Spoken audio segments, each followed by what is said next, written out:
So Hobbiton is out here on the Alexander's farm, so a good sized property, 1,250 acres out here in the heart of the Waikato. So what they loved about this location and why it is built here is the beautiful rolling green hills and scattered tree lines, and our mountain ranges out in the background, which are the Kaimai Ranges, which I do believe most of the guests drove over today to get to us out here in Hobbiton. But what brought them to our property specifically is the well-established tree now known as the party tree, and also the lake out there behind it. So they spotted that on a flyover. When they spotted those two factors, that's when they realised that this was the location they were looking for. So construction began after around 6 months of negotiations with the Alexanders. They signed the contracts, the army came in, built the road, and construction started. So during Lord of the Rings, all of Hobbiton out here was built from disposable materials, only meant to last a couple of months.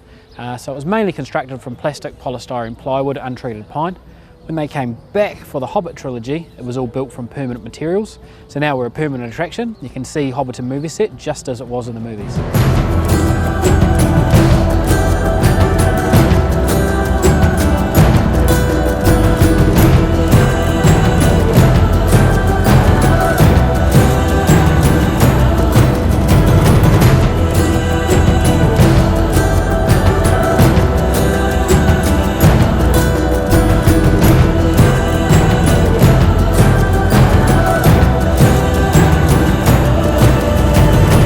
My favourite part of the Hobbiton set would be the Green Dragon Inn.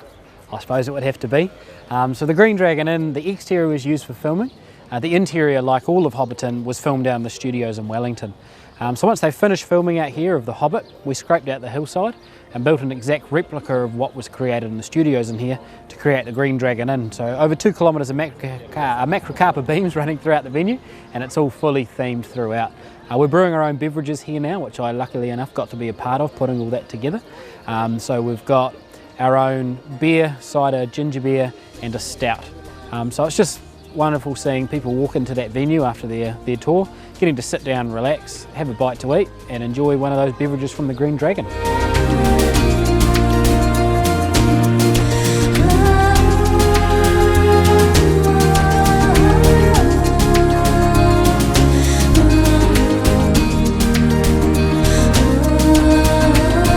So Bag End, that's the highest point of Hobbiton we have out there. So Bag End is of course the home of Frodo and Bilbo. It's the only Hobbit hole out here that does have a little bit more detailing done on the inside. There's a couple of panels on the inside, that's just because it was the Hobbit hole that was used most of all.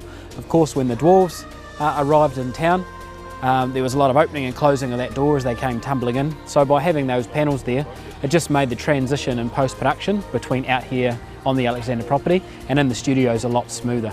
Of course it's got that very iconic green door that most people do recognise as soon as they walk into Hobbiton, and also the oak tree above Bag End. There was no tree there originally, but that's where they wanted Bag End because it's the highest point, has beautiful views looking out across the valleys. So the way they got around it for Lord of the Rings, they found a tree on a neighbouring farmer's property, chopped it up into little pieces, brought it out here, pieced it all back together. When they came back for the Hobbit, they went to massive lengths to make Hobbiton look the same.